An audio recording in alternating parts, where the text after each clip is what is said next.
Masquera sei muri Zimbabwe. Welcome to our channel Zim Confessions and Deep Secrets. Kana kari kuchanga kuya panino channel, please don't forget to subscribe.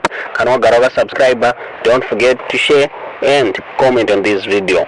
Muri Zimbabwe nasinda nyaya iri kurwadza, nyaya iri kusirisa, nyaya yakaitika kuChisumbanje yemukwana ane 12 years uyo akazvisungirira mushure mekunge akundwa nevamwe vake pavaitamba game yepafoni muri Zimbabwe.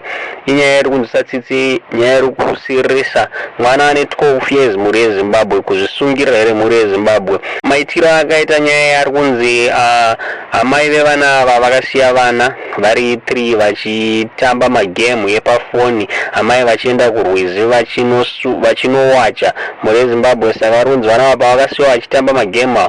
Mwana anonzi Kelvin ane 12 years aitamba magame nevamwe vake ndo Kelvin paakabva ati kana achinge akundwa pakutamba magame pafoni apa aizvisungirira. Muri Zimbabwe zvinonzi Kelvin akabva akundwawo ndokubva apinda mune rumu achida kuita prank yekuti ari kuzvisungirira. Saka muri Zimbabwe ndo paari kunzi akabva azvisungirira neketen. Muri Zimbabwe inyaya iri kurwadza, nyaya iri kunzwisa tsitsi. Zviri kunzi vamwe vake vakazama kuda kumurescue asi zvakaramba muri Zimbabwe.